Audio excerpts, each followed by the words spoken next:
Dobrodošli v novi epizodi Vroča tema, ki dejansko danes bo precej vroča, saj bomo govorili o požarih.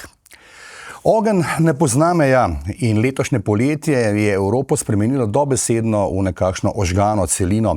Od atlantske obale Francije do grških otokov, od španskih planjav do naših sosedov na Hrvaškem. Evropa v plamenih ni več samo metafora, ampak je nekako že postala kar lepa, definirana uradna statistika. Od začetka avgusta je na celini zagorela površina, ki ustreza skoraj četrtini celotne naše države, torej četrt Slovenije je pogorišče vseh požarov v Evropi. In požarna sezona se še zdaleč ni končala. In naj predstavim danes našega gosta, ki seveda vse te požare in tudi vzroke in posledice seveda zelo dobro pozna in raziskuje. Dovolite mi, da vas predstavim. Naš sogovornik je dr. Aleš Jug, vodja oddelka za požarno varno trajnostno grajeno okolje na Zavodu za gradbeništvo Slovenije, predsednik Slovenskega združenja za požarno varnost in predsednik Komisije za požarno preventivo pri mednarodni gasilski organizaciji CTIF in tudi doktor znanosti z področja požarnega inženirstva in je eden vodilnih evropskih strokovnjakov za požarno varnost in upravljanje tveganj. Dr. Jug, dobrodošli. Dober dan, hvala lepa za povabilo. Ja, omenil sem Evropa v plamenih, ogromno stvari se je moralo poklopiti, pa tudi nekaj smole in pa lahko rečemo tistih drznih prstov, se je moralo zgoditi, da dejansko Evropa gori, pa ne pretiravam, če uporabim to besedno zvezo. Ja, kot ste dejal, nekak elementov se med sabo povezalo. Zagotovo moramo našteti tiste ključne za nastanek požara. Običajno tistih se ukvarjamo z teorijo gorenja, izhajamo iz tako imenovanega požarnega trikotnika, ko rečemo, da rabimo za gorenje 3 elemente. Se pravi, rabimo gorljivo snov, rabimo vir vžiga in rabimo kisik. Zdaj, pri požarih v naravnem okolju je ta gorljiva snov biomasa. Se pravi, pogovarjamo se o travi, pogovarjamo se o grmičevju, pogovarjamo se o drevesih, drevesnih krošnjah in tega je okoli nas veliko. Slovenija, če govorimo samo o Sloveniji, je ena bolj pogozdenih držav v Evropi. Prav tako države, kjer danes gori ali pa kjer se pogovarjamo o požarih v naravnem okolju, nekako so znane po tem, da imajo predvsem veliko iglavcev, ki so pa drevesna masa, ki je tista bolj nevarna, ko lahko govorimo o požarih v naravnem okolju. Drug tak element seveda je kisik, ki ga rabimo za gorenje, oziroma zrak. Zdaj, seveda tukaj predvsem govorimo o vetrovih. Mi imamo to poletje predvsem veliko povezav požarov, kjer so tudi hkrati prisotni vetrovi.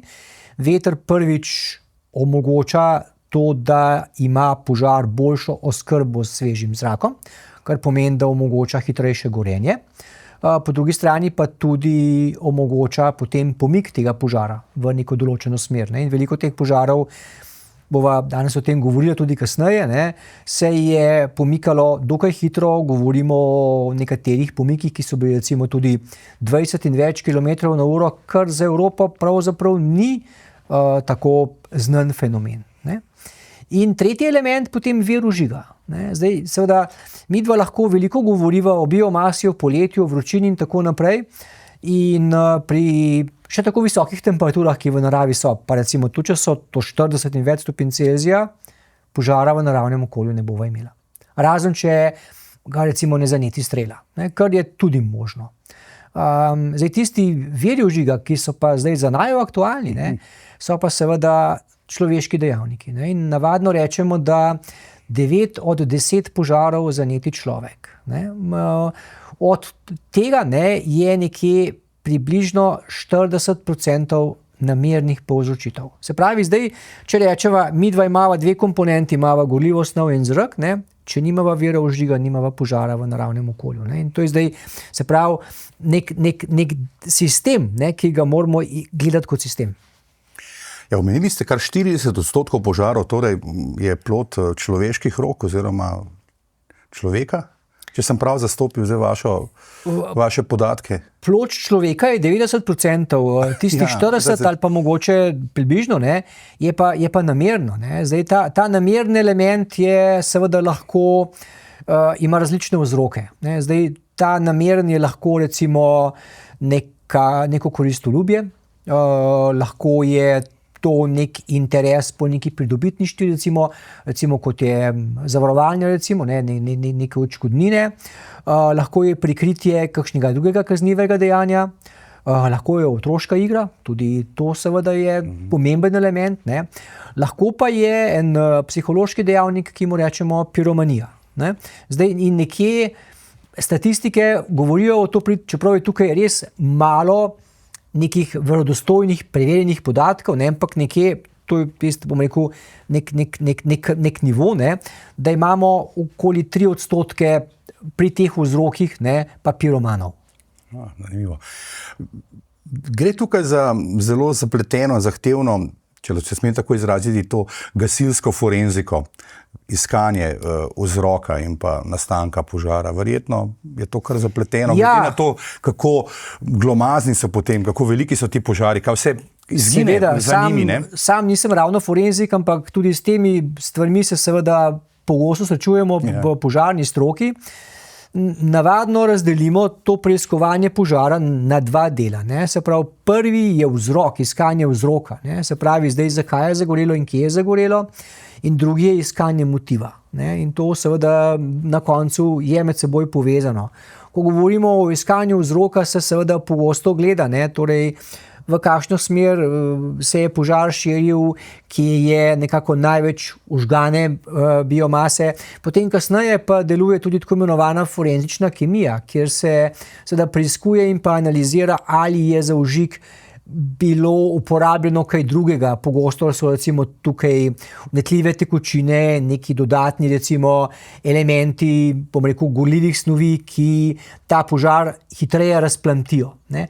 Pri motivih seveda pa sva prej že nekaj omenjala, ne, je pa pogosto to še bolj zapleteno. Ne. Se pravi, zakaj je nekaj zagorelo, in tukaj so te preiskave zelo zapletene, dolgotrajne in pogosto ne vodijo v nek konsens ali pa v neko rešitev. Veliko takšnih požarov na koncu že ostaja neraziskanih. Kako dobri strokovnjaki smo v Sloveniji na tem področju, oziroma kje se skrivajo te laboratoriji, kjer potem to analizirajo pri nas? Torej, v Sloveniji imamo zelo dobre strokovnjake pri policiji, se pravi, v Sloveniji imamo nacionalni forenzični laboratorij. Ravno v prihodnjih tednih se pri nas na Zavodu za gradbeništvo pogovarjamo o strokovnem obisku pri njih, kjer se pogovarjamo o potencialnem skupnem sodelovanju. Pogosto se tudi ostali strokovnjaki po potrebi vključijo, tudi mi smo že bili recimo vključeni v našem laboratoriju v nekatere analize požarov, tako da stroka tukaj stopi skupaj in lahko rečem, da v nekem strokovnem, bom rekel, področju, ne, smo povsem primerljivi z svetom in znamo povsem dobro raziskati požare, tudi požare v naravnem okolju. Ja, tukaj smo pripravili tudi nekaj posnetkov Kopernikusa, sistema, ki seveda pač omogoča tudi projekcije gibanja požarov, radiacije požarov. Bomo videli, no, tukaj najprej, če malce ostaneva, to je karta sveta. Vidimo lahko, kako zelo močno je obarvano tamle temno-vijolično.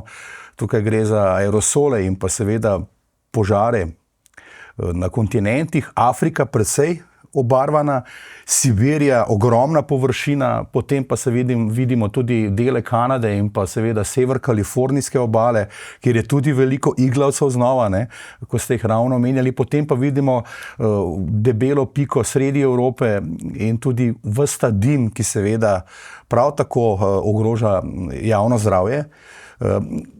Čisto vaš komentar, zakaj je tako močno obarvana Sibirija in pa morda Afrika?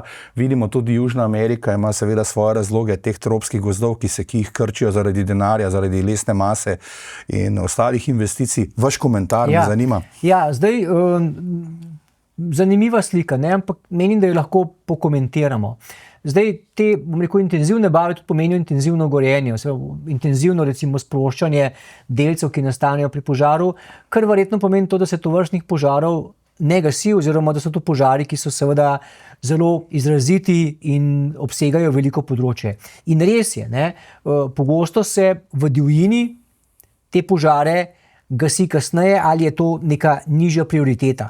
In to zagotovo velja seveda za neke razsežnosti Sibirije, pogosto recimo tudi za Aljasko, recimo dele recimo Severne Amerike, recimo kot so recimo zvezne države Montana, recimo Severna Dakota. Tam je ta pristop gašenja požarov povsem drugačen, recimo evropski je ta, da se seveda, ker so pač to požari, ki se pogosto približujejo v urbanem delu, tam pa ne, se tiste požare torej gasi kasneje, oziroma recimo, če pogledamo recimo del Rusije oziroma Sibirije, ne, se jih pogosto sploh ne gasi, kajti požar ne nazadnje na koncu sam ugasne, je pa vsak sploh požar v naravnem okolju, kar ne velja povsod, ne, recimo v Sloveniji manj, tisti nekak naravni dejavnik, ki omogoča obnovo gozda. In torej požar ni za gozd seveda vedno škodljiv. Ne. Problem, ki ga imamo mi seveda je ta interakcija urbanega in naravnega okolja, kjer ta požar lahko seveda posega in prehaja v urbano okolje in dela veliko škodo, tudi vpliva na varnost ljudi. Ne. V samem naravnem okolju pa tudi drugače, je pa res, da pa pri nas, ne, seveda pa vegetacija takšna narave, da se ta vegetacija težko obnavlja. Recimo, če se zdaj peljemo po Krasu in pogledamo ostanke recimo požara leta 2022, kjer to še ni bilo pogozdeno in sanirano, vidimo, da je še kar nekaj dreves, ki so bila pogorela in to se ne obnovi, to pa tako ostane. Tako da pri nas je drugače. Je pa res, da bom rekel tudi Avstralija, ko govorimo recimo predvsem o gozdovih eukaliptusov, tam se pa te gozdovi na naraven način obnavljajo s požarom. Nas lahko malce podučite takole laično, za laike, no? Evkaliptus, iglavci, omenjali ste tudi iglavce, potem pa recimo v končni fazi bojda so tudi oljke, ne, zelo odporne na ogenj, ampak kakšna je razlika med temi drevesi? Vemo, da ravno zdaj v tem času je veliko ravno tovrstnih površin s temi tipi sort lesa gorelo. Ne? Ja, torej, če greva takoj na oljko, ne, oljka je značilna potem, da ima izredno gost les. In gost les je tisti, ki se zelo težko užiga. Ne. Poleg tega je oljka listavec, ne, se pravi, iz tega naslova je to seveda drevesna vrsta, ki je, lahko rečemo, za požar bolj varna. Tako recimo kot ostali listavci v Sloveniji. Ne. Zdaj pa, če pa zdaj govoriva o predvsem recimo slovenskem krasu ali pa recimo Mediteranu, ne, tam imava pa zelo veliko iglavcev. Imava recimo v Sloveniji predvsem rdeč bor, imava brin, recimo, in to pa so seveda, imava jelko ali pa smreko, to so pa drevesne mase seveda, ki imajo v predvsem iglicah veliko aromatskih smol. To pa so goriva, ki gorijo izredno hitro. Ta goriva se tudi v požaru navadno predhodno segrevajo, hlapijo in te hlapi se potem užigajo. Ne? In tukaj je včasih videti tovrsten požar približno podobno, recimo, kot če bi goreli naftni derivati, ne? Kajti gorijo hlapi in te energije je zelo veliko. In to je torej ta problem. Ne? To so torej materiali, ki se hitro užigajo, tvorijo velike energije, tudi zaradi tega se te požari, sploh recimo kakšnega nižjega grmičevja, recimo kot je brin, ne? Tako hitro razvijajo ob prisotnosti vetra. Bova imela še priložnost govoriti o teh lesnih masah.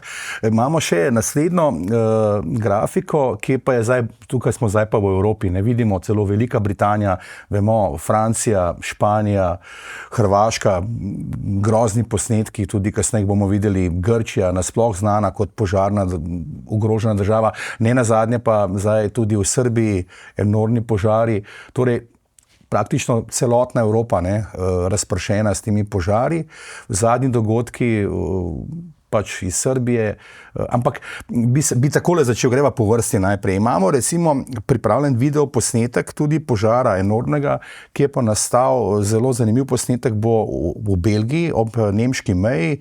Imamo pripravljen video, ko bo na voljo, bomo lahko pokomentirala.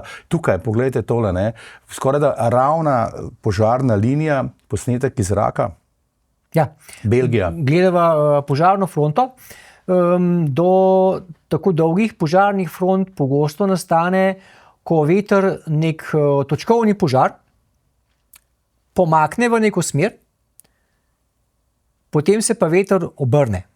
In če se ta veter zdaj obrne, ne, je tista točka, ki je prej šla v neko smer, ne, kar naenkrat dolga požarna fronta. In to recimo so primeri teorije gorenja, ki jih poznamo tudi pri nas, tudi na Krasu. Ne. In tukaj vidiva seveda to dolgo fronto. Ne. To so seveda požari, ki jih je zelo težko gasiti. Ne. Tukaj zdaj tovrstni požar bo zagotovo rabo in tukaj bo aktivirano verjetno letalstvo, ne, s tem, da vidiva pa zgoraj ne samo dim, tudi neko meglo ali pa oblačnost, ne, kar zna biti verjetno za letalstvo problem. Če temu ni tako, pomeni, da seveda bodo te požare gasili gasilci. Tako obsežen požar, ne, pa gasilci zelo težko gasijo. Ne. Torej, midva raba ogromno moštva, ne, ki bo takšen požar gasilo, tukaj zdaj govoriva o gašenju stal, ne, veliko količino vode, ki pa jo navadno pri tovrstnih požarih nimamo. Ob tej količini dima, zdaj tako laično sprašujem, ne, omenili ste, da imajo tudi letala težavo lahko, ne, z vidljivostjo, z količino dima. Torej, ne da se vse reševati iz zraka, verjetno, vedno. Ne, zagotovo ne. Torej, tak bomo rekel, prvi omejitveni faktor recimo je tudi dan. Ne. Recimo, če se spomniva recimo požarov na Hrvaškem, sploh recimo ta požar v Omišu, ki je bil nedolgo nazaj, požar se je začel zvečer in takrat letalstvo ne leti. Torej, tako veliko tveganje je, ne, za letenje z letali v nočnem času, torej za gašenje požarov, ne, da se takrat letal in helikopterji ne uporablja. Takrat je vse odvisno od gasilcev. Ne. Pa tudi gasilci zaradi varnosti po noči teh požarov navadno ne bodo gasili, razen takrat, ko neposredno branijo objekte, da bom rekel, se ta požar ne bi razvil, torej v smer ali pa ne bi prišel potem na objekte. Ampak ravno, ko sem malce prebiral, ne, o tem zadnjem požaru v Belgiji, čutili so ta dim in pa vso to nevšečnost, ki pa zavlada tudi v zraku, ne, celo globoko v nemški meji, ki pa je sicer nedaleč stran, ampak vseeno, kako hitro se širi vse to. Ne. Zagotovo. Torej, tovrstni požari, ne, tvorijo zelo veliko količine dima. Tako. Mogoče recimo rečeva nekje, da tam približno 30% drevesne mase razpade v dim, ne? In ta dim se potem reči za zrakom, kar pomeni, da je tega dima volumsko toliko več. Zdaj seveda odvisno od tega, kam pihajo vetrovi, se bo širil tudi ta dim in seveda za dim ni meja in zelo lahko je za pričakovati, da se bo ta dim razvijal. Podobne primere imamo recimo tudi pri vulkanih, ne, ko tisti vulkanski pepel potem lahko najdemo tudi več tisoč kilometrov stran. In ve se, da lahko dim, ki nastane pri teh zelo močnih, intenzivnih gozdnih požarih, potuje tudi na druge celine.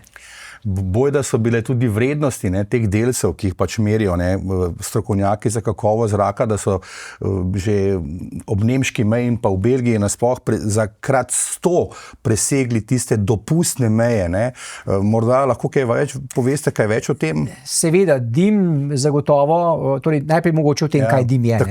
Torej, dim je kombinacija trdnih, tekočih in plinastih snovi. Ne. Se pravi, kar se tiče trdnih, govorijo recimo predvsem o PM delcih, ne, ki seveda so škodljivi, kajti usedajo se v naša pljuča.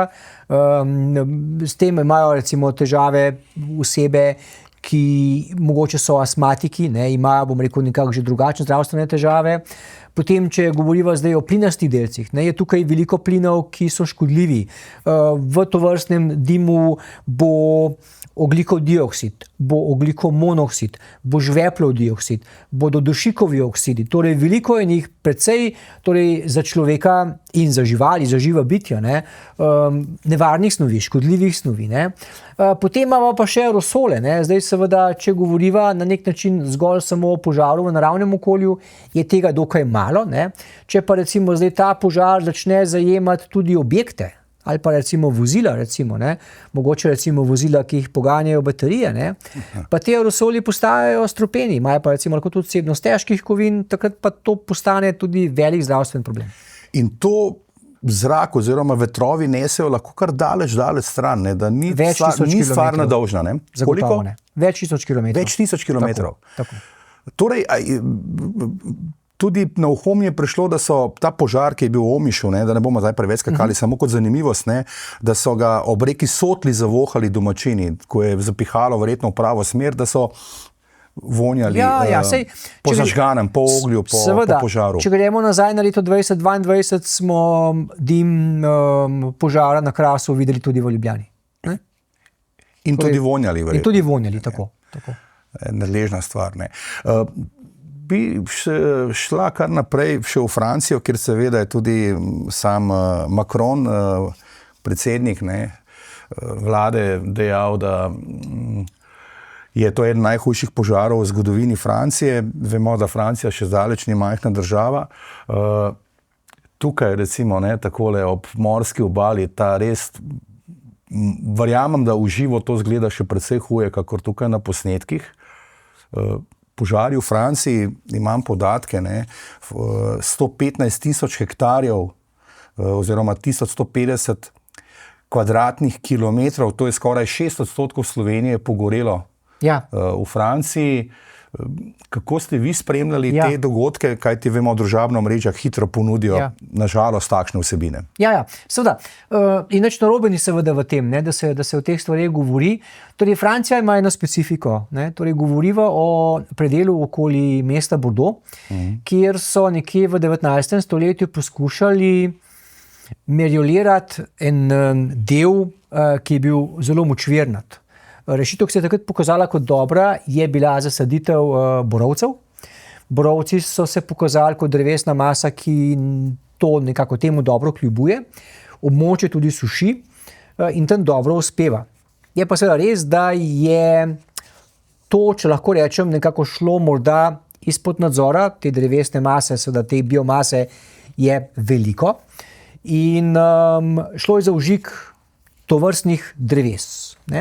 Govorimo seveda o veliki količini gorljive snovi, ko pa ta velika količina zagori, pa to predstavlja požar, ki je težko ali neobvladljiv za gasilce.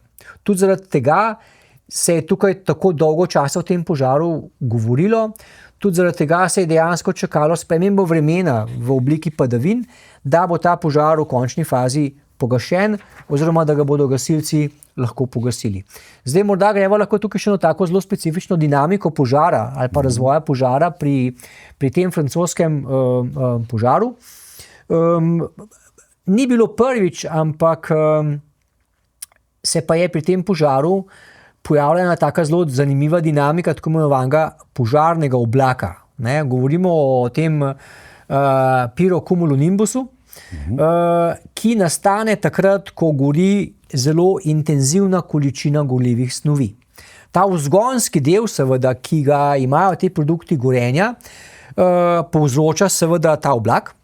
Ta oblak pa hkrati zaradi trenja za zračno maso, ki okoli tega oblaka je, potem povzroča svojo dinamiko razvoja. Kar pomeni, da lahko tukaj okoli nastajajo vetrovi, ki so zelo specifični samo za del požara. So lahko drugačnih smeri, recimo, kot so vetrovi, ki so drugače prisotni v tem okolju. Lahko se pojavljajo tudi strele oziroma nevihte. In gre za tisto, rečemo, čist zadnjo fazo razvoja požara v naravnem okolju, pa nekako najbolj razvit požar, najbolj intenziven požar, ki jo v Evropi redko vidimo. Recimo, če bomo zdaj govorili o nekem požaru v naravnem okolju na Mediteranu, tam navadno ni tako velike gostote biomase, da bi se tvoril ta tako imenovan požarni oblak. Tukaj je pa to bilo. In gasilci so imeli zelo velik problem tovrsten požar pogasiti, kajti za gašenje tovrstnega požara je potrebno zelo veliko vode. Te vode pa ne moreš dejansko dovesti v nekem optimalnem času, da bi lahko ta požar pogasil. Ja, Francozi so imeli smolo, kajti ob tem, da je cela Evropa, tudi Francija, doživljala še tisti hudi vročinski val, so imeli ogromno žrtev, potem posledično tudi zaradi požara in vsega skupaj govorimo o 5764 presežnih smrti v kombinaciji vročinskega vala in pa požarov. To so res ogromne številke, to so pač zadnji razpoložljivi podatki, upamo, da bo ostalo pri tem. Evakuacija od 200 do 250 tisoč ljudi, Camp Ferré, Gironde, pokrajina, oziroma okraj v Franciji, to je skoraj tako, da bi morali evakuirati celotno Ljubljano. Ja, to je pa logistični izziv. To zagotovo se z vami strinjam in to je bil pa nek dejavnik, ki ga pa sploh pri požarih v naravnem okolju v Evropi ne poznamo. O tovrstnih evakuacijah, recimo celih okrajev, celih mest, pogosto govorimo recimo v Združenih državah Amerike, ko recimo prihaja do velikih požarov v naravnem okolju. na njihovem, rečemo tem, pogozdenem terenu, recimo spet mogoče recimo Montana, Wyoming, recimo Dakoti, pri nas pa ne. In zagotovo, to je logističen izziv, ampak je bil po podatkih, ki jih imamo, dobro izpeljan. Ne. Ljudje so se zelo dobro odzvali na to, upoštevali, ne. Kajti tukaj je vedno en problem in to je ta, da se ljudje nekako nočejo umakniti, bojijo se seveda za svoje premoženje, nočejo oditi. Tukaj se lahko pogosto pojavi problem vandalizma, kraj, in po informacijah, ki jih imamo, so Francozi ta segment dobro obvladali, bili so dobro pripravljeni, kljub temu, da je bil to izredno zahteven logističen proces. Ja, če se ne motim, imamo tudi še en posnetek iz Francije, ko je se zgodila neka eksplozija, tukaj novinarka, potem pa zadaj nenadna eksplozija enega izmed kontejnerjev oziroma zbiralnikov goriva, tako naj bi poročali mediji. To so pa te tihe bombe potem, ki ostajajo v hišah. Te požari so zelo specifični, torej tukaj po informacijah, ki jih imamo, je res šlo za eksplozijo vnetljivih tekočin. Namreč te požari grejo naprej za svojo požarno fronto in seveda te požari potem zajamejo objekte, industrijo, skladišča naftnih derivatov in tako naprej. Plinske bombe, recimo. Pač pride na pot. Je pa tukaj še neka druga pomembna dinamika, ki jo moramo pokomentirati. Te požari imajo pogosto zaradi intenzivnosti gorenja tudi eno tako lastnost pri teoriji gorenja, kjer se tvori veliko več vnetljivih plinov, ki bi lahko zagoreli pri tovrstnem požaru. Ti plini se potem nekam pomaknejo in se lahko nekje drugje vžgejo. Temu pojavu rečemo eruptivni požar. In lahko se zgodi, da recimo se tudi v obliki neke ognjene, bom rekel, krogle, potem pojavi požar tudi nekaj 100 ali več metrov stran od požara, zaradi tega, ker so se tam vžgali te, rečemo, vnetljivi plini.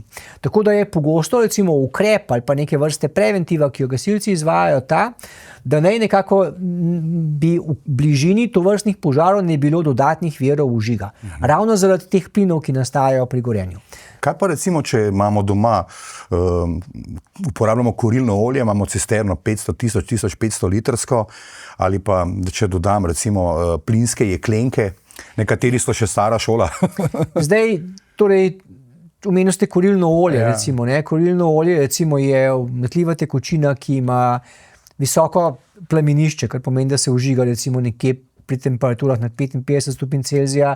Če se bo vžgalo kurilno olje v rezervoarju, pomeni, da je tudi objekt že pogorel. Torej, iz tega vidika, bova rekla, je to zagotovo tveganje, je to tveganje za okolje, kajti to olje bo tudi potem verjetno nekam steklo, ne bo v celoti zgorelo. To zagotovo je problem, in to je tudi zelo varnostna velika težava za gasilce, kajti gasilci nimajo teh informacij, ko recimo objekt preide iz naravnega okolja v urbano okolje, na hišo, kaj pa v teh objektih je. Morda recimo je hranilnik energije, recimo, ki se bo tudi vžgal.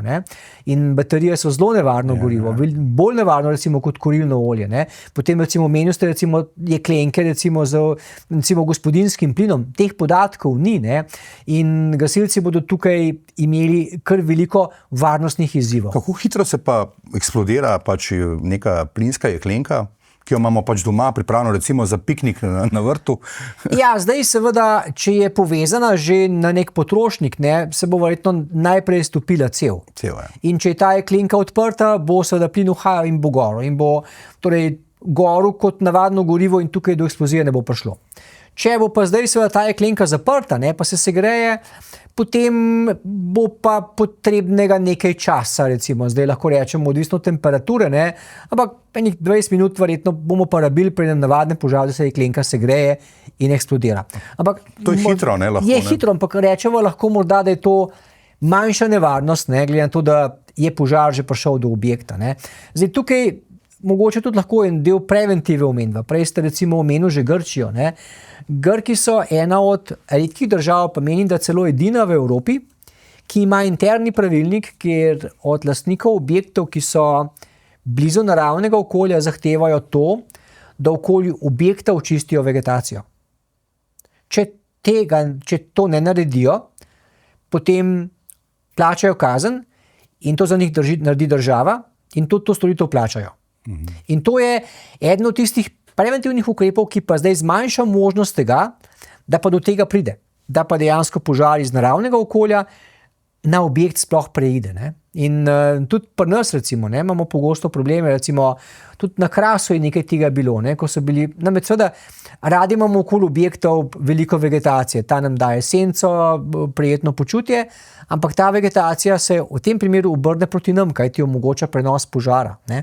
In recimo tudi zdaj te požari na Hrvaškem, recimo kot je Omiš, ne, se je pokazalo, da seveda je bilo nekaj objektov, ki so bili seveda drugače v senci obdani za borovci, ne, ampak ko pa te borovci zagorijo, je pa to problem. Tako da tukaj je vedno nekako rečemo ta dvorezni meč, ne, zdaj seveda ali poskrbeti za preventivo oziroma imeti neko, bom rekel, prijetno okolje in menim, da tukaj preventiva bi mogla biti primarna.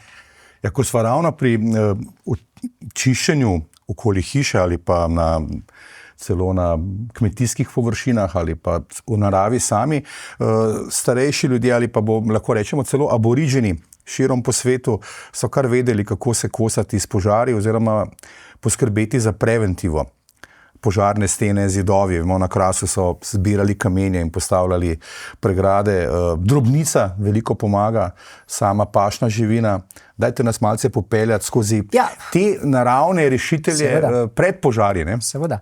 Torej, požari v naravnem okolju so tak zelo kompleksen problem, ne, in ga moramo tudi obravnavati. In tukaj seveda veliko lahko naredimo že prej, ne, kar pomeni, da seveda moramo zmanjšati količino biomase. Ne, manj kot bo biomase, manj bo nevarnosti. Ne. In zdaj tak zelo značilen ukrep, ki seveda je preventiven, je uporaba drobnice. Ne. Recimo tudi Avstrijci so ob svoji železnici, kjer uporabljajo muzejske vlake, pa so leta nazaj imeli požare, tja namestili oziroma... Morate pojasniti, zakaj ste poudarili muzejski vlaki? Muzejski vlaki netijo požare, ne, prvič zaradi tega, ker grejo iskre z dimnika, ne, in kasneje tudi zavor samega vlaka. Ne. In tam, če se je vegetacija suha, se vžiga. Tudi pri nas na Krasu te požare poznamo. Ne. In tam drobnica rešuje ta problem na način, da seveda popase vegetacijo, ne, in s tem torej je manj vegetacije. Drug tak element, seveda, če pogledamo včasih, na Krasu je bilo veliko pašnikov, domala vsaka flika, ki je bila pašnik. Danes to ni več pašnik, ampak je zaraščena vegetacija. Je neko zaraščeno okolje, kjer je biomasa. In zdaj ta velika količina biomase je problem. Tudi če se recimo danes peljemo recimo po Krasu, vidimo ob cesti bujno vegetacijo. Težko vidimo sploh levo in desno iz ceste karkoli, kajti vse je zaraščeno. In če nekdo tam odvrže cigaretni ogorek, pa lahko nenamerno se ne zaveda tega, da bo s tem lahko zaneto požar, ne, lahko to zagori. Ne. Analize pravijo, da je do nastanka požara v naravnem okolju najpogosteje prišlo do 50 metrov stran iz ceste. Kar pomeni, ne, da je to čiščenje toliko bolj pomembno. Ne. Če tam ni seveda kaj, kar bi gorelo, potem bo šans za požar v naravnem okolju manj. To je enostavno rečeno.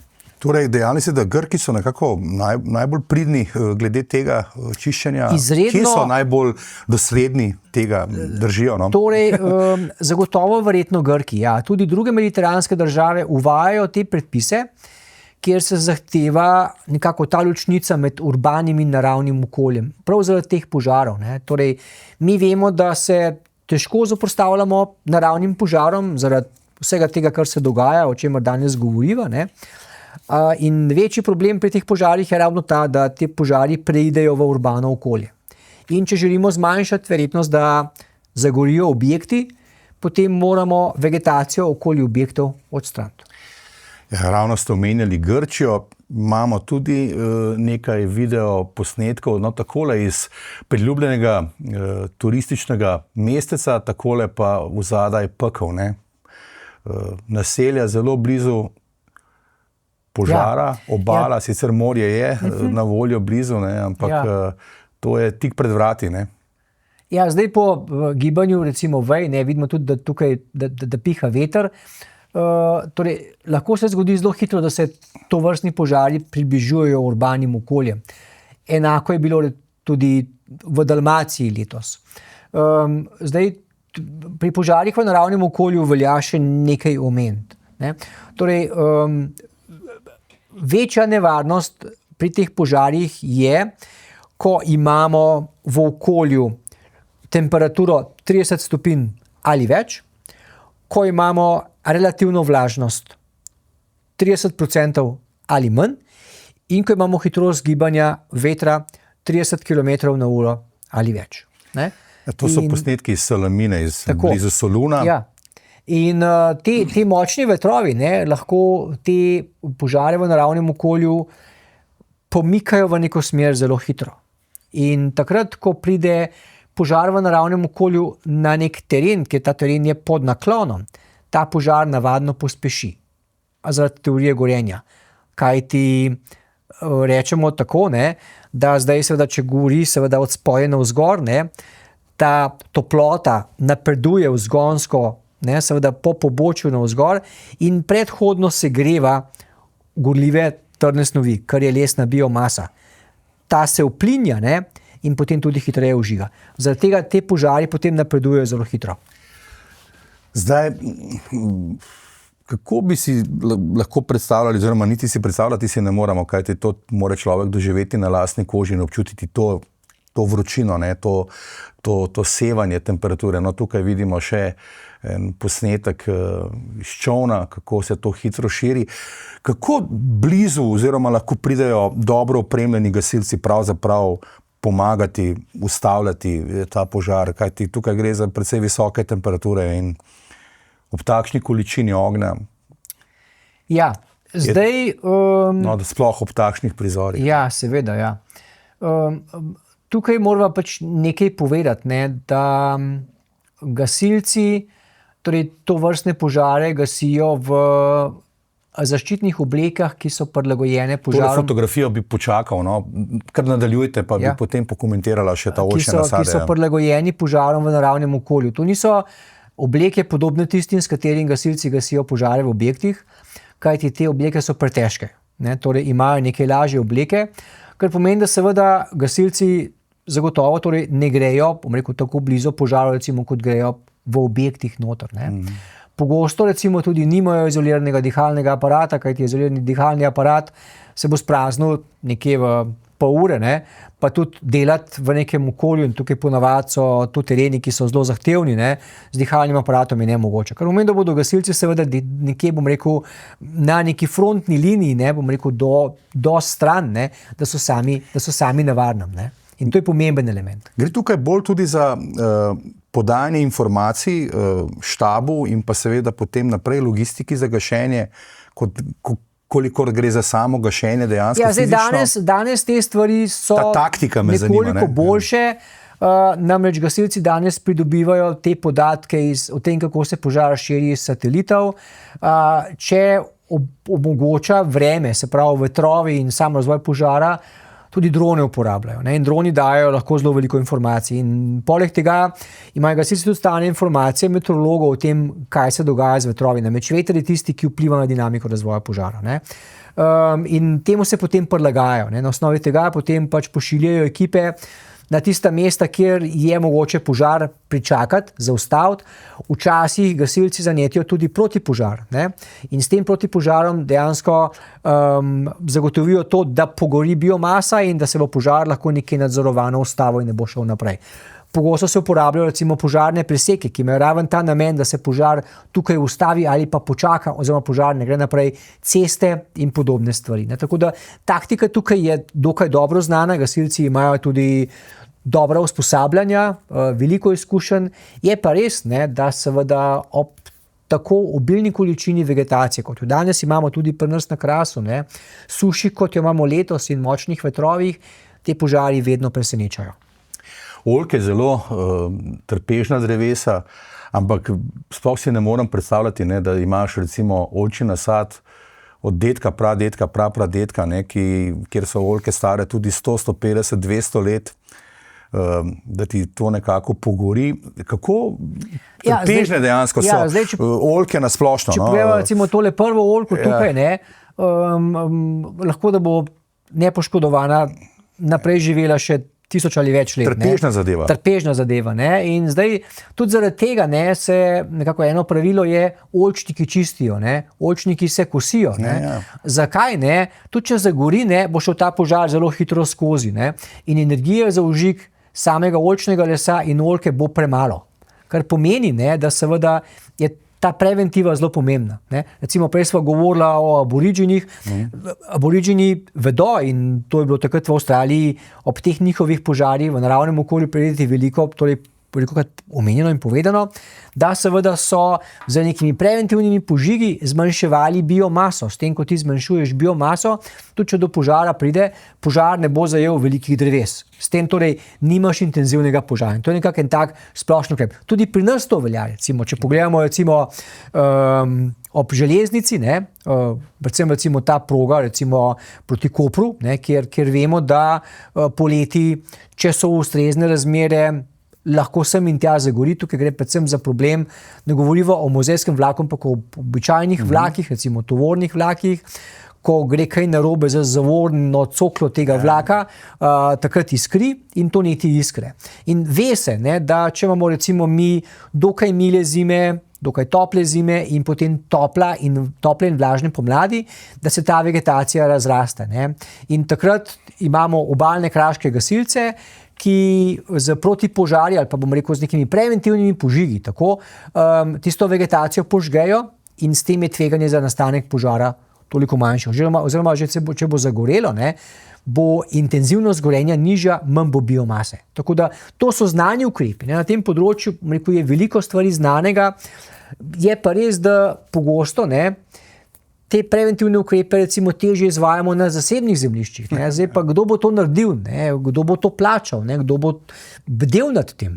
Recimo Hrvaška je zdaj recimo tipičen problem, ko gasilci na koncu, če govorijo recimo tako o požaru na Pelješcu ali pa pri Omišu, govorijo in komentirajo to, da je bil požar tako intenziven zato, ker seveda zemljišča niso bila očiščena. In to so ti problemi. Ja, zagorelo je kar dobro tudi v Španiji, tudi od tam imamo fotografije in posnetke. Ja, tudi požar v Avilja, Madrid, Toledo, tudi tam je bilo uničenih. No, takole je izgledalo potem pogorišče, dobesedno, totalne, vse skupaj. Ja. Vključno z vegetacijo. Tukaj je zanimivo recimo to pokomentirati, sicer te podatki še niso preverjeni, proces še ni zaključen, torej vedno je pomembno pri tovrstnih požarih tudi poiskati vzrok, zakaj je nekaj zagorelo. In ena od domnev, recimo ravno pri Španiji, je ta, da so delavci elektroenergetskega podjetja uporabljali kosilnice in mulčarje, kjer so poskušali pokositi vegetacijo okoli daljnovodo. Ampak ker je tako suho vse bilo, ta tehnika pa slej ko prej tudi daje kakšno iskro, se je vžgala. Torej, želja in namera je bila preventivna, ampak dejansko ni bila izvedena pravočasno. Bila je izvedena ob suši, ko je ta iskra zanetla vegetacijo. Lahko pojasnite ta pojav, ki mu rečemo vremenski bič oziroma weather whiplash, Ja, saj sva ga prej že delno omenila, Torej gre za ta pojav, torej ampak tukaj je to študijsko, izraziti sprememb, tako. Gre za to, da seveda je imela Španija dokaj mile zime z veliko vlage in potem tudi pomladi seveda, ki so bile hitro zelo tople, to je omogočilo bujni razvoj vegetacije, več kot običajno. Se pravi, zdaj, ko enkrat imamo tako veliko vegetacije, rabo samo še veru žiga, pa so pa teoriji, ki so jo prej pokomentirali. In vidimo, da je to splošno problem Evrope letos. Zaradi tega tudi je tako veliko požarov. Zdaj, podnebje tukaj zagotovo igra neko vlogo. Ja, tole je eden izmed španskih gasilcev, ki seveda oddaleč, oziroma lahko rečemo kar od blizu spremlja spet neko ruševje, takole je ekipa, ki se pripravlja, ampak Španija, vemo, je tudi precej kopna, ni povsod tako gozdnata država, tako da nekaj sreče v nesreči tudi je bilo prisotne. So pa to tereni, ki so tudi ti fantje so veliko pomagali. Ki so zelo zoprni za gasiti, Namreč Španija, recimo Mediteran splošno, je tudi zelo kamnit. ne, in ima vegetacijo in je zelo kamnit. Tukaj se pogosto zgodi to, da grejo te požari potem tudi v koreninske sestave dreves, kar pomeni, da se lahko skrijejo in jih je zelo težko gasiti. Tudi pri nas, recimo na Krasu, poznamo tovrstne primere, ko požar dejansko prehaja podtalno. Ne? To je torej požar, ki ga tudi s kakšnim dronom, ki ima termokamero, ne opazimo. Ne? Torej, ampak verjetno brez pomoči zraka v teh teže dostopnih terenih pa praktično ne gre. In kako je dejansko tudi z mednarodno pomočjo, kajti včasih država sama nima dovolj letal in pa helikopterjev, da se lahko pogasi tako velika površina, ne? Kajti gre res za tisoče in tisoče hektarov. Ne gre. Torej, to so požari, ki se jih gasi z vodo. Pogosto so vodi primešani retardanti oziroma naprave, ki omogočajo bolj učinkovito gašenje z vodo. Vidimo recimo včasih, da letalo odmeče neko tekočino, ki je mogoče rdeče ali pa oranžne barve. Naloga teh retardantov je v tem, da zmanjša površinsko napetost vode in da voda bolj prodira v biomaso in ima boljši učinek hlajenja. Zaradi tega se recimo, tukaj vidimo tako, tole, to je recimo tak tipičen primer. To je gašenje z retardanti, se pravi, to so kemijske primesi vodi, seveda, ki služijo temu, da je voda bolj učinkovita. Pravi, letalo ima to že v sebi, to zmes, zdaj, in dodajo potem pa samo z vodo. V tem primeru recimo tole letalo, kot je tukaj, to je letalo, seveda, ki je začelo svojo pot na letališču. Ne? In to pomeni, da je tam neka ekipa logistična, ki seveda pripravi, bomo rekel, letalo napolni z vodo, z retardanti, ne?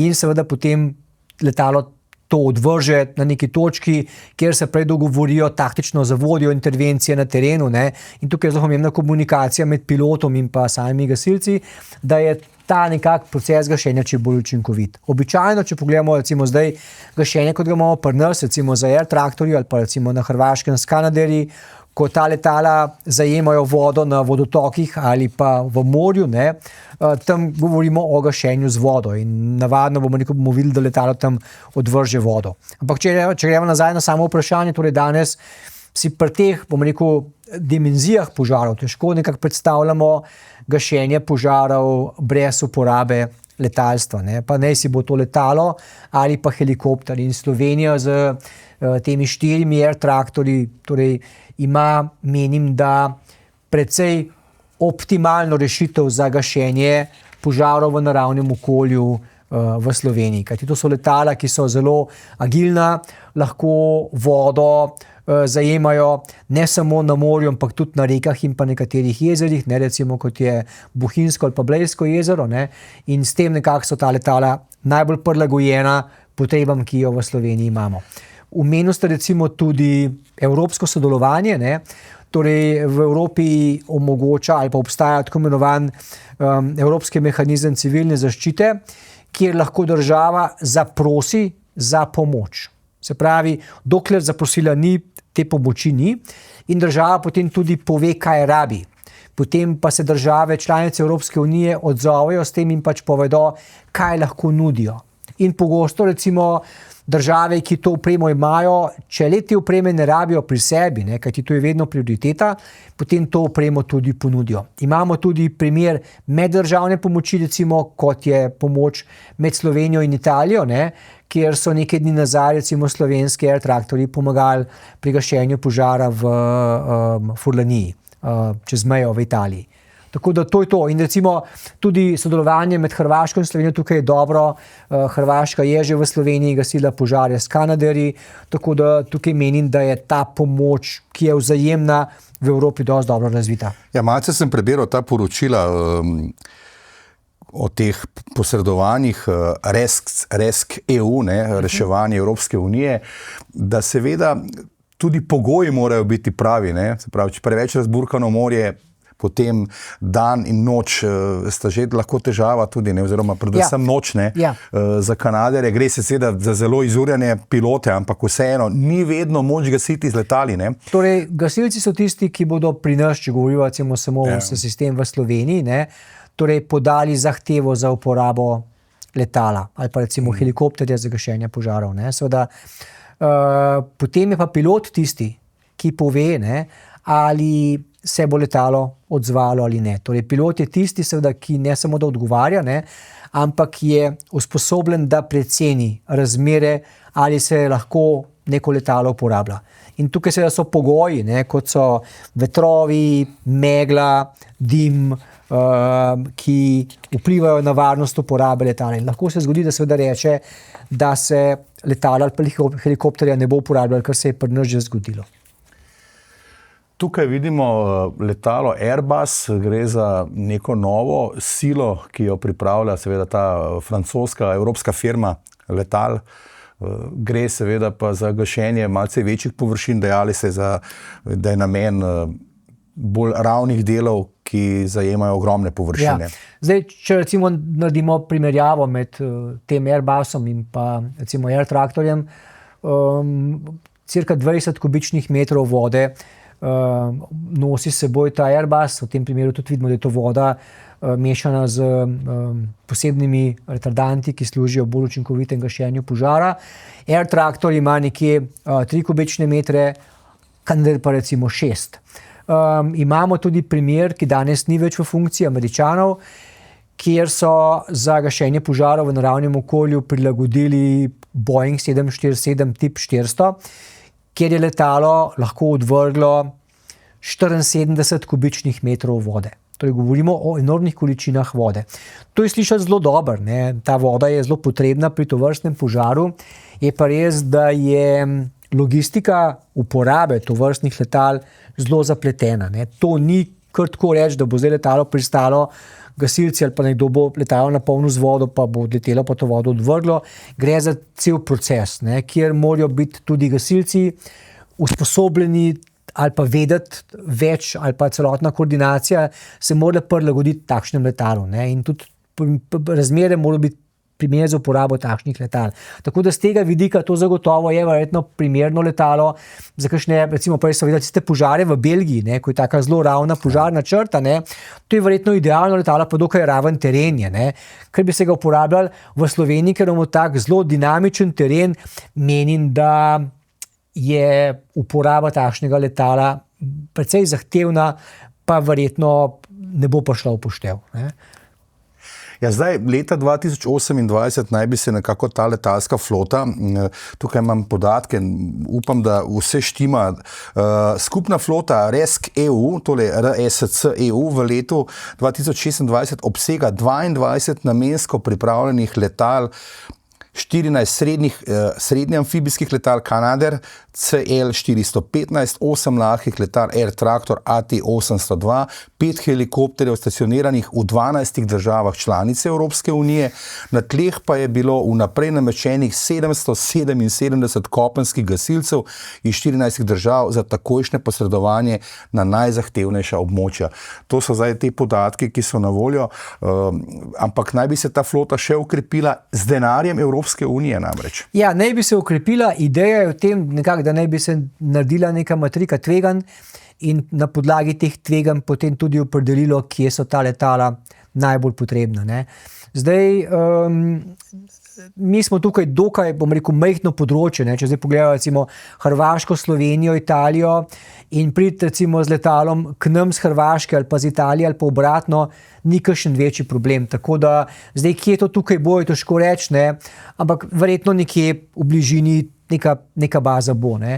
Je pa res, da mora potem taka baza imeti svojo logistiko, svoje pilote, in to je precej zajeten zalogaj, ki ga ni tako enostavno. Dežurstvo, ne, tudi, dežurstvo, recimo, pripravljenost, no. Recimo tudi, mi zdaj imamo slovenske pilote, ne, ampak dolgo časa, tudi ko smo Air Tractorje že imeli, ne, so bili piloti še vedno tuji, kajti tukaj je to šolanje pilotov zelo dolgo, ne, piloti se dejansko usposabljajo non-stop, in to je kar proces, ni tako enostavno. Ni enostavno. Pa seveda za vsak tip letala posebej, ne. Tako je. Tako. Da ni to menjava osebnega vozila. In tudi ekipe na terenu, ne, seveda morajo potem biti usposobljene za to, da seveda znajo pomagati, dati namige pilotom, kje odvrči to vodo, kako se požar razvija, kakšni so vetrovi, kaj nekako, bom rekel, se bo mogoče zgodilo na temo dinamike razvoja požara, ne vem, v naslednje pol uri, v naslednji uri, tako da tukaj je cel kup enih stvari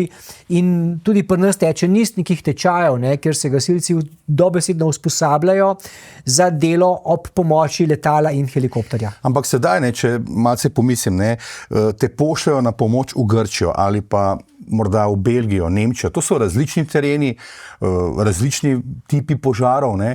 Kako potekajo potem ta usposabljanja, da vemo, kam gremo dejansko? Pri nas imamo recimo tovrstne ekipe usposobljenih pilotov in gasilcev.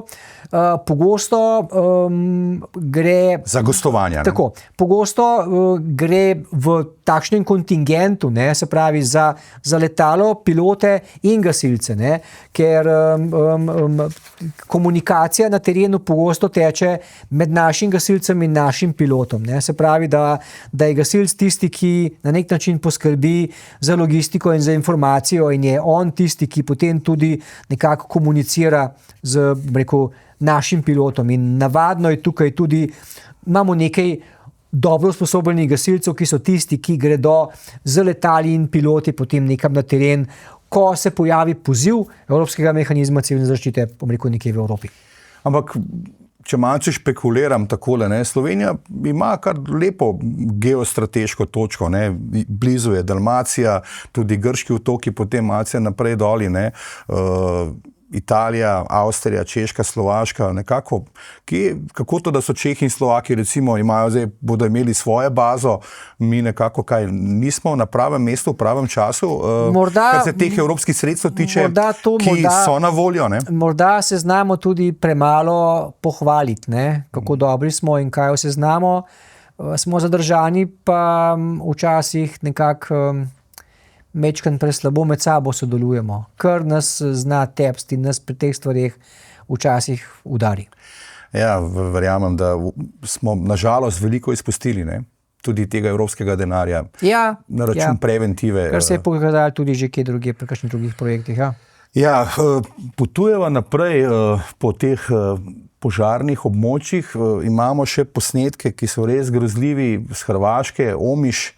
Veliko je bilo govora o medijih, seveda, in pa družabna omrežja so pokala takole, ne, res apokaliptično, ne, videti tole.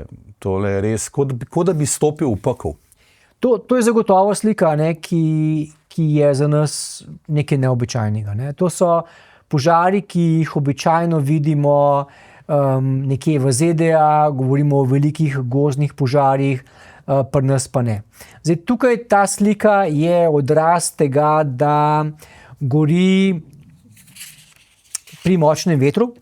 Tole je slika iz bližine Omiša, kjer je topografija terena omogočala to, da so vetrovi v konicah presegali tudi 100 km/h. Za tisti dan, ko je do tega požara prišlo, je že bila napovedana burja v sunkih, ki je znašala 85 km/h. Je pa to teren, to je tako imenovana Omiška dinara, ta hrib tukaj nad Omišem, ki je visok tam okoli 860 metrov in gre dejansko iz Kotenič na to višino. Govorimo o zelo strmem pobočju. V tem primeru je pihala burja, torej burja je veter, ki piha iz celine na morje. In ko je ta burja prišla čez ta prelaz Omiške dinare, je potem po pobočju pospešila. In tukaj lahko pričakujemo, da so te vetrovi bili 100, mogoče tudi več kot 100 km/h. To so pa zdaj seveda vetrovi, ki omogočajo izredno hitro napredovanje požarov. Ne? In to zdaj je veter, ki nosi žareče delce, ki recimo nosi storže, ki nosi veje, ki nosi dele dreves, ne? In to, kar vidimo tukaj, ne, je nič žarišč, ki jih je nastalo zaradi tega. Ne? In to so torej požari, ki so neobvladljivi. Ne? Vidimo, kako to nese. Ne? In recimo to, da vidimo avtomobile, recimo tudi tukaj so ljudje bežali z avtomobilov, ne? Ob takšnem požaru za nas ni navadno. Ne? Če se ne motim, imamo še posnetek, še en video, kjer pa so ravno prikazani, tukaj vidimo te avtomobile oziroma ljudi, ki so zapustili vozila in šli na varno, pa seveda, kako hitro so žgali tudi objekti, Ja. tukaj na stotine vozil praktično. Ne. Zdaj, Je pa še ena druga težava je bila, ne? Tudi da je ogromno ljudi tam je bilo parkiranih tam, kjer sicer vozila naj ne bi smela biti parkirana, ampak to je že druga težava. Ne? Zdaj, Omiš, če mogoče o tej težavi najprej govoriva, ne, tudi bom rekel, pripomba ali pa komentar lokalnih gasilcev, ne, je bil torej prepoln mirujočega prometa, ker so predvsem turisti. Ne. Torej, ko je bila evakuacija odrejena, ta evakuacija ni mogla steči, kajti vse je bilo torej polno vozil. Ne. To, bom rekel, je velik problem, ki ga bo treba zagotovo v prihodnje rešiti. Ne. Če gre pa zdaj nazaj, ne, recimo prej smo komentirala užig tovrstnih vozil, takole na Jadranski magistrali, to je Jadranska magistrala, kar je težko verjeti, glede na to, da se po njej vsi dosti pogosto vozimo. Ne. Torej, avto se užge nekje pri recimo tam 20 do 30 kW na kvadratni meter. Govorimo o gostoti energije. In pri današnjih avtomobilih, s tem, da res da je na avtih vedno več plastike, ne? Če govorimo o nekem običajnem avtu, je plastičen ponavadi odbijač, notranji blatniki so plastični in to so tisti prvi deli, ki se ponavadi na avto užgajo. In tudi tukaj do nečesa podobnega prihaja. Lahko to malce spremenite v temperature, da bo ljudem malce bliže. Temperature recimo tukaj so bile hitro recimo 600, 700 in več stopinj Celzija. Zdaj, avto se seveda lahko zapelje, ne, skozi nek plamen, če tega ni dolgo časa. Ne bo se kar takoj užgal. In videli smo tudi gasilska vozila, ko so se gasilci vozili. Ne, in z Amerike so pogosto posnetki, ko se gasilci peljejo skozi plamen, ko preko njih gori, ne bo se avto takoj užgal. Če pa se zdaj ustavi, ne, pa če vozi počasi, se bo požgal. Ne. Torej, zdaj tukaj en tak, bom rekel, preventiven ukrep zagotovo je ta, ne, da skozi tak plamen ne gremo. Ne. Če, bom rekel, nas pa tak plamen doleti, ne, in če se moramo ustaviti, ne, v tem primeru je lahko rečemo srečno okoliščina bila ta, da je zraven bilo morje, ljudje so potem šli v morje. Ne. Druge opcije dejansko ni bilo, potem tudi vem, da so jih reševali domačini s čolni, ne, ker so ljudje pač bili na raznih čerjeh, bom rekel, obali in tako naprej, ampak zelo, zelo težka situacija je to. Ne? In tukaj, moram reči, smo lahko vsi veseli, da ni bilo več smrtnih žrtev pri teh požarih. Ja, takole, neki zadnji podatki, da je bilo kar nekaj poškodovanih civilistov, tudi precej gasilcev, ki so utrpeli poškodbe. Evakuiranih je bilo preko 2500 ljudi ob vrhuncu sredi avgusta. Potem pa še podatki, 13. avgust, 1000 hektarov pogorelega področja, 58 stanovanjskih objektov naj bi pogorelo, verjetno še več, ampak to so zdaj tisti zadnji podatki. Celo 25 plovil, to je zanimivo, ne? Kar pomeni, da je res ta material veter odnašal tudi v Mandrače. Ne? Ta plovila so navadno, vedno več jih je plastičnih, ne? Tudi če so lesena, imajo pogosto cerade, ki so z plastike. So te bokobrani, ki so plastični, noter je pogosto ročka z gorivom, ki seveda tudi lahko žge, tako da ja, gorivo je prisotno.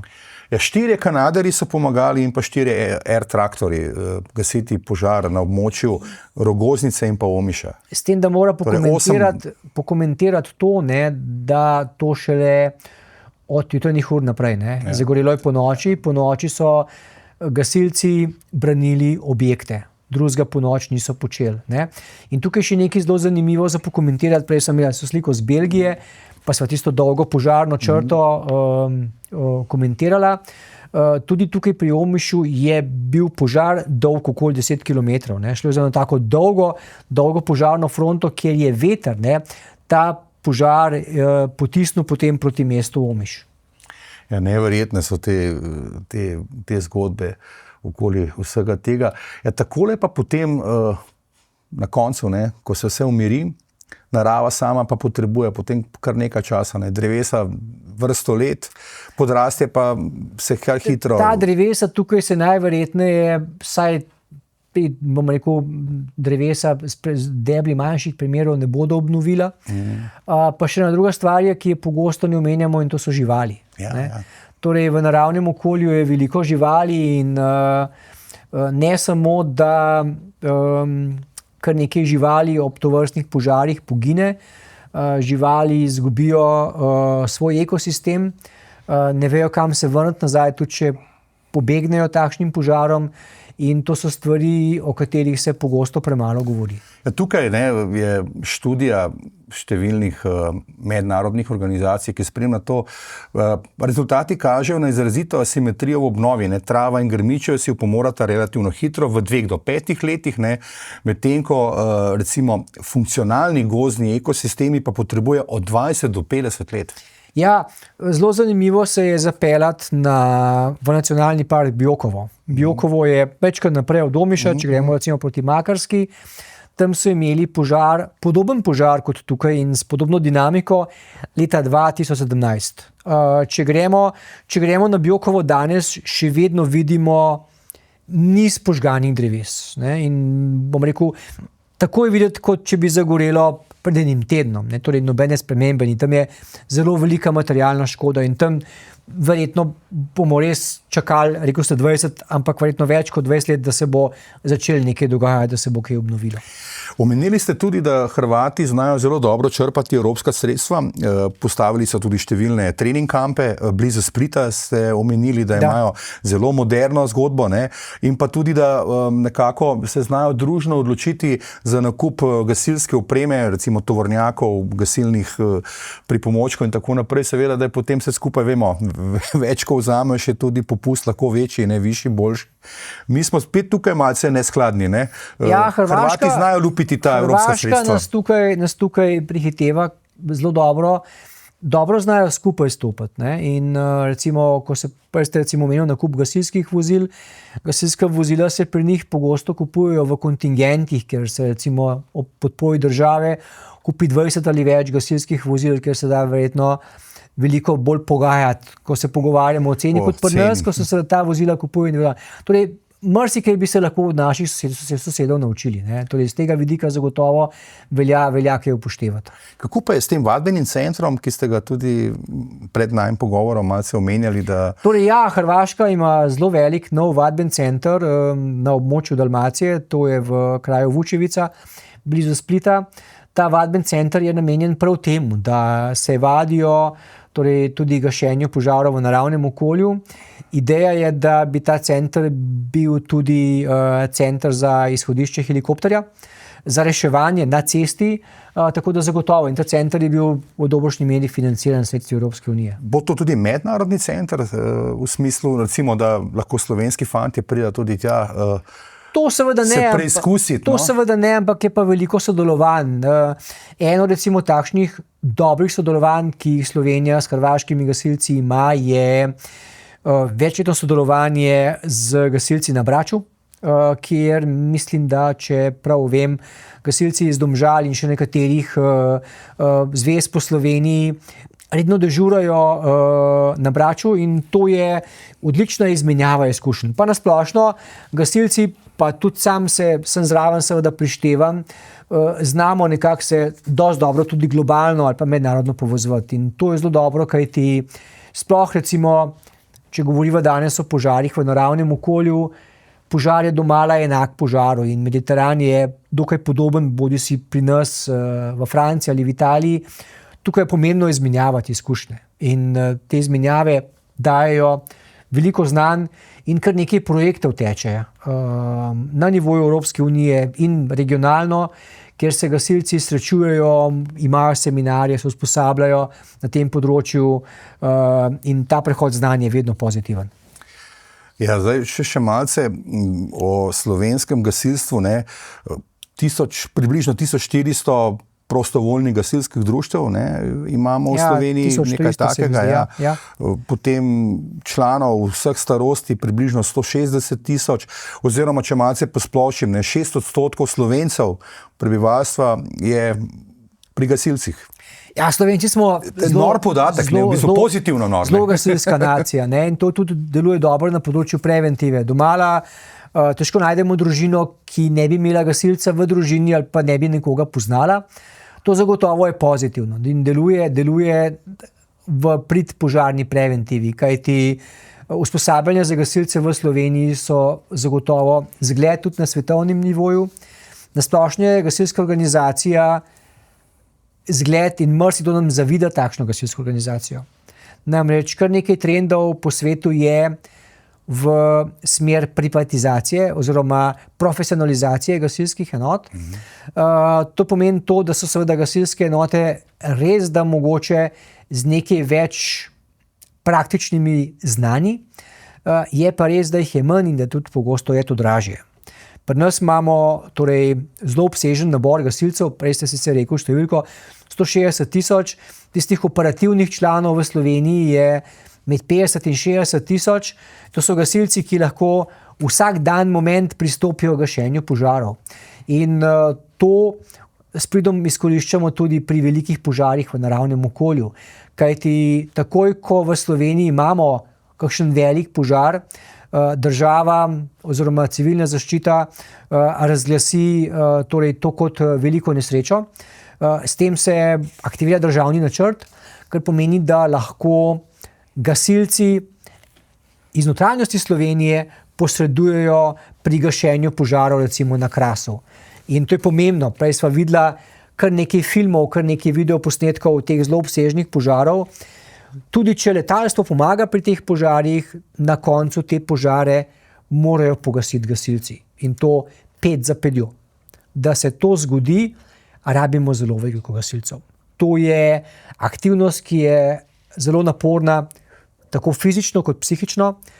Gasilci, ki to vrstne požare gasijo, imajo ponovadi na sebi tako imenovano prtnačo, ki ima tam okoli 12 litrov vode, kar pomeni, da ima 12 kg bremena. Tereni niso ravni pri nas, tudi tle, kar smo videli v tujini, kar pomeni, da moraš nekje plezati in to prekopavati, zalivati z vodo in preverjati. In to so torej procesi, ki trajajo dolgo časa. Pogosto recimo se je pojavilo vprašanje, ali je z dejavnostjo letalstva recimo, ali so požari na Hrvaškem pogašeni. Zagotovo ne. Ti požari vedno rabijo za seboj tudi gasilske enote, ki pogosto v obliki strelcev meter za meter ta področja preiskujejo. In to je proces, ki rabi veliko gasilcev in tukaj smo v Sloveniji ena bolj zglednih držav po organizaciji gasilstva. Ja, tudi seveda tisti julij 2022, ko je na Krasu divjal takrat največji požar v zgodovini samostojne Slovenije, ko je pogorelo več kakor 2000 hektarov gozda zemlje, slovenske zemlje. Kakšne so bile nekako ključne lekcije in pa kaj smo od tega dejansko se naučili? Vemo, da letos so pogoji, zaenkrat je Slovenija še na varnem, nič še ni kaj dosti zagorelo, moramo potrkati. Ja. Zdaj, ena stvar, ki jo nisva omenila in je pomembna pri teh požarih v naravnem okolju, je odkrivanje požarov. Zdaj, Kras ima en dokaj zastarel sistem, ki se mu reče videokras. Imamo na nekaterih, bom rekel, vzpetinah sistem videokamer, ki nadzirajo, kaj se dogaja na Krasu. Francozi imajo sistem, ki je veliko bolj modern, ki uporablja... Kaj zaznavajo te kamere dejansko? Dejansko ne bi te kamere zaznavale žarišča. Govorimo o kombinaciji termokamer z navadnimi videokamerami. To je pogosto vezan na nek center, kjer je operater, kjer se pri detekciji videokamere pojavi alarm in potem lahko operater preveri, kaj se dogaja. Tukaj danes govorimo tudi o tem, da se pogosto uporabljajo droni. Ti droni so lahko nekje stacionirani in se jih dvigne v primeru tega alarma, da lahko preverijo, kaj se dogaja. Je to redna praksa? V tujini vedno bolj. Francija, Italija to uporablja. Pri nas smo tukaj nekoliko za časom. In je premalo uporabe tega. Torej imamo samo ta videosistem? Imamo ekipe, ki se lahko seveda na teren pojavijo, pripeljejo in drone imajo, da bi pa to imeli v nekem preventivnem, bom rekel, opazovalnem sistemu, pa zaenkrat še ni. Ampak malce mi nekaj ne gre tukaj skupaj. Pogovarjamo se samo o Krasu, ampak še zdaj Slovenija ni gorljiva samo na Krasu. Ja, seveda. Tako da bi prosil tukaj še vaš komentar, da precej suha je Slovenija letos, ne samo na Krasu, povsod drugod tudi. Če greva samo recimo na uporabo letal, in to je zelo fajno vprašanje, ste ga zastavili, torej prva uporaba Air Tractorja je bila v Ljubljani. Torej, takrat, če se spomnite, ne vem, pred 2 leti je bil tisti požar na severu Ljubljane, dol pri Ljubljani, kjer je zagorelo naravno okolje in takrat se je uporabil Air Tractor. Imeli smo recimo nedolgo tega požar na Bovškem, imeli smo požar nad Kranjsko goro. Se pravi, da, Slovenija je danes nekako v času z vidika, predvsem bom rekel, teh torej visokih temperatur suše, kjer lahko požare v naravnem okolju pričakujemo domala povsod. Kako pa je z zajemanjem vode v območjih Nature 2000 ali pa Triglavskega narodnega parka? Imamo v mislih seveda Bled in pa Bohinj, recimo. Ne? Torej, gašenje požarov ima takrat prioriteto. Air traktorja sta zmožna, ali pa so zmožni, so 4, zajemati vodo iz obeh jezer. Vodo lahko zajemajo Zdrave, vodo lahko zajemajo iz Velenjskega jezera. Torej, nisenih elementov je, ne? In imamo kar nekaj točk po Sloveniji, kjer lahko air traktor uspešno zajame vodo, s tem, da lahko potem zajame domala dobršen del Slovenije. Še malce o tehnologiji in pa o opremi, ki recimo v smislu bolj preventive, kaj dejansko lahko imamo doma, recimo, da nam pomaga rešiti življenje, je to morda kakšen senzor za monoksid, kako, če se malce odmakneva od teh gozdnih požarov stran. Ja. Torej, če mogoče kljub temu ostaneva pri gozdnih požarih, ne, pa smo prej o tem že govorila, zagotovo čistiti okolico objektov. Torej, več kot bo evakuacija okoli objektov, slabše bo. Torej, več bo šans, da nek požar v naravnem okolju pride k nam. Če zdaj govorimo o samem objektu, je to zagotovo nameščanje javljalnikov, in to požarnih javljalnikov. Govorimo o javljalnikih, ki so tako imenovani točkovni javljalniki in zaznavajo dim. Gre za napravo, ki ima v eni škatlici baterijo, senzor in zvočilo, se pravi, zazna požar in nas obvesti. In nekje, bom rekel, tiste požare, se pravi, gorljivih trdnih snovi, kot so papir, plastika, baterije in podobno, zazna v času 1 minute. To je odlična naprava, ki ni draga, je mogoče ranga 20-25 evrov, ki namesto nas zazna požar. Človek je odličen javljalnik, ne? Ampak ko spimo, ne zaznamo nič. Komu pa javi ta javljalnik potem? Torej, ta javljalnik piska in daje zvok v prostoru. Aha. Lahko pa danes, in ti sistemi obstajajo, ta signal potem prenesemo na telefon in potem od tam naprej kličemo center za obveščanje in podobno. Morda se bo marsikdo malce namrnil ali pa posmehoval, ampak vemo, da Slovenija ima vedno starejšo populacijo. Predvsej je tudi ljudi, ki živijo sami, osamljeni, govorimo o starostnikih, ki pa seveda marsikdaj ali malce zadremajo, čutila niso več tako dovzetna do zaznavanja. Ne. Bili so primeri, ne, zadušitve in pa še česa drugega, ko starostniki dejansko so stali dejansko brez pomoči, ker niso bili recimo dobro doma opremljeni ali pa tudi nimajo družine, da bi poskrbela za to. Zdaj, če greva na področje požara, torej, ko spimo, požara ne bomo zaznali. Ne. In tukaj je javljalnik tisti, ki nas obvesti. Nas zbudi, ima dovolj glasno zvočilo in lahko se z objekta umaknemo. Ali pa celo mogoče poskušamo nek začetni manjši požar pogasiti sami. Naslednji pomemben element je pa nastanek ogljikovega monoksida. Ne? Sicer zdaj smo torej v času, ko morda kurjenje še ni tako zelo aktualno, bo pa čez nekaj mesecev. V Sloveniji imamo letno nekje 10, včasih tudi 20 smrtnih žrtev zaradi požarov, in približno podobno številko smrtnih žrtev zaradi ogljikovega monoksida. Ogljikov monoksid nastane kot produkt nepopolnega gorenja in nastane v pečeh na trdna goriva, ko v prostoru ni dovolj kisika za zgorevanje. Je plin, ki ga ne vohamo, je brez barve, brez okusa.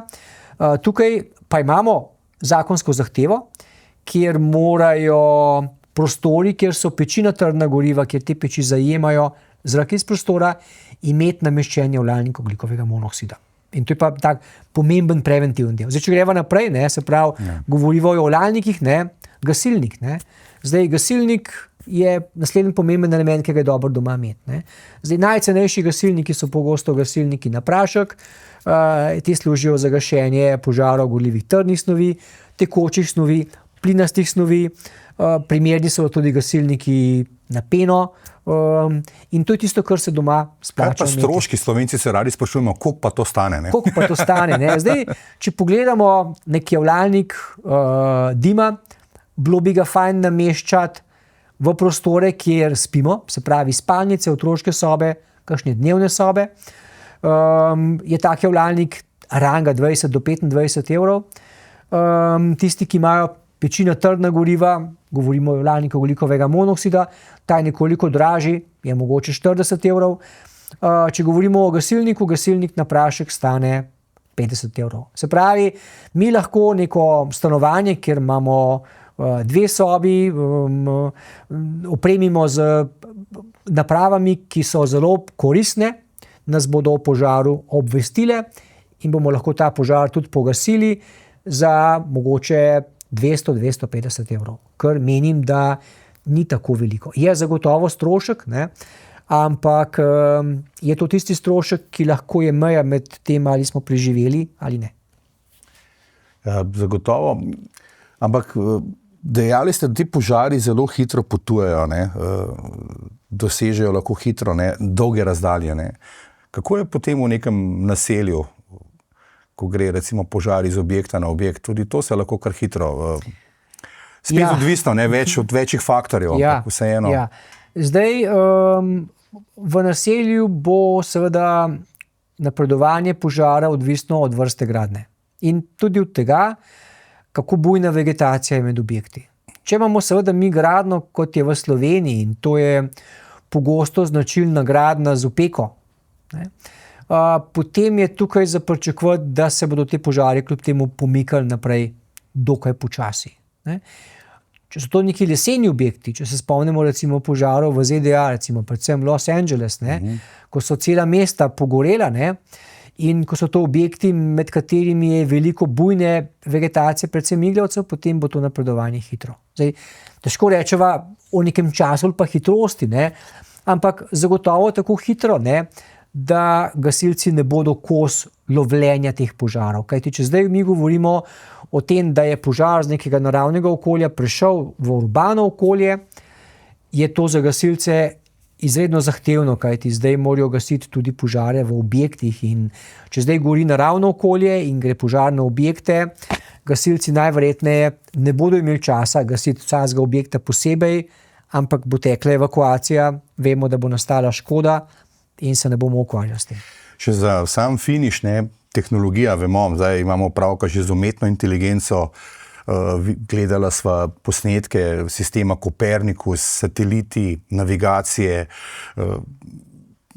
super računalniki, modeli, ki projicirajo, kam bo šel dim, kam bo šel požar. Ne. To je vse zelo napredovalo. Ne. Kako je to vse skupaj napredovalo v zadnjih 2 desetletjih? Ja. Kje smo spet tukaj mi doma? Zelo in tudi tukaj, če rečemo, da imamo odlično gasilsko organizacijo, ne, smo pa tukaj nekoliko zadaj. In recimo države, kot je recimo Francija, so nas na tem področju zagotovo prehitele. Ne. Recimo omenili ste modele, Francozi danes imajo modele, ki uporabljajo realne podatke in umetno inteligenco, se pravi umetna inteligenca v smislu uporabe velike količine podatkov, kjer lahko te modeli napovedujejo dosti zanesljivo, kako se bojo razvijali in v katero smer požari v naravnem okolju. To je za neko taktiko, ki jo gasilske enote uporabljajo, za neko strategijo gašenja požara ključnega pomena. Ne. Teh nekako orodij na takšen način pri nas nimamo. Vreme in požar, ne, v bistvu. Ne. Tako je. Torej tudi pri nas potem ARSO igra ogromno vlogo. Ne. Torej zagotovo, meteorolog, bom rekel, je pri požaru v naravnem okolju ključen. Tukaj sta 2 ključna elementa, se pravi, ali pa 3. Relativna vlaga, smer in hitrost vetra in temperatura. Ne. In ko enkrat, bom rekel, te podatke imamo, tudi nekako gasilci lažje napovedo, predvidijo, kam se bo požar razvijal. Ja, glede na razvoj dogodkov in pa tudi kakšne so napovedi, ne, takole za konec, verjetno moramo biti pozorni in pa previdni še kar globoko v jesen, ko pa nas verjetno čakajo že kar nove preizkušnje za gasilce, kajti napovedi glede El Niña in obsežnih padavin niso ravno rožnate, torej še vedno prihaja suha jesen, na to pa potem precej vodnata, torej bo precej sušen konec poletja in pa zelo vodnata jesen. Ja, težko rečemo. Spremljate zagotovo tudi te napovedi. Težko rečemo, ne, zdaj po napovedi klimatologov dobimo enako količino padavin, kot smo jo dobili prejšnjo leto, ko nekako je bil ta dež ali pa ko so bile te padavine bolj porazdeljene. Ne. Zdaj seveda imamo pa dolga sušna obdobja, potem pa seveda naenkrat torej velike količine padavin. To zagotovo je problem, ker so spet gasilci tisti, ne, ki se s tem ukvarjajo, ker so to zelo težke, zahtevne intervencije, tega zagotovo se bojimo. Ne.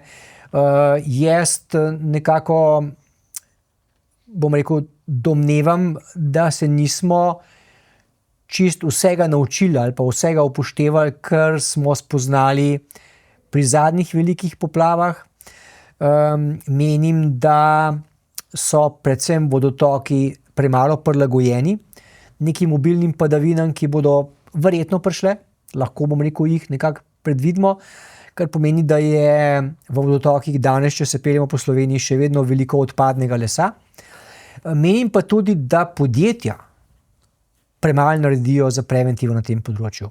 Če se spomnimo recimo velikih poplav v Sloveniji, ne, koliko neke materialne škode je bilo, ne, pa vemo, da obstajajo tudi ukrepi, ki zmanjšajo tveganje poplav, razne bariere, s katerimi lahko zapremo vrata, zapremo prehode, zapremo dejansko neko možnost vstopa vode v objekte, pa tega zelo malo vidimo.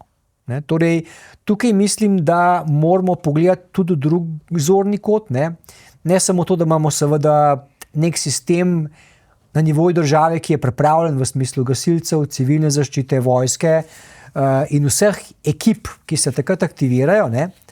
Pa da prebivalci naredijo največ, kar lahko, pa da delamo veliko na področju požarne preventive, ampak da tudi organizacije na tem področju naredijo več. Na tem področju govorimo o tako imenovanem pogosto načrtu neprekinjenega poslovanja podjetja in če gremo samo nazaj na poplave v Sloveniji, kako dolgo nekatera podjetja niso mogla obratovati, ne, menim, da so se premalo nekako naučila ali pa da so se odzvala preslabo in pripravila preslabo za potencialna morebitna nova tveganja. Prehitro pozabljamo na katastrofe narave? Ja, odlično vprašanje. Znanost nekako pravi, da nekje 2 tedna do mogoče enega meseca, ne, po katastrofi smo še odzivni, smo nekako odprti za predloge, govorimo o tem, kaj bomo naredili, ne, potem pa pozabimo. Ne, in to je problem.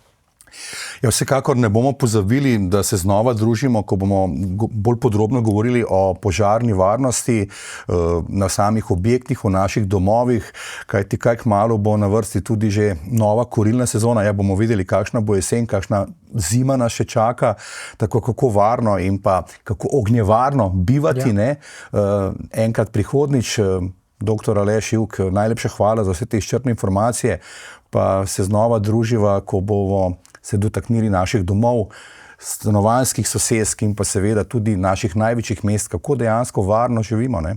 Hvala za povabilo, mi je bilo v veselje. Ja, tudi vam hvala, ker ste bili z nami. Spremljate nas lahko seveda na vseh družabnih omrežjih, na vseh raznoraznih družabnih platformah in pa seveda spremljate nas na domovina.je. Lep dan oziroma lep večer, kjerkoli že ste.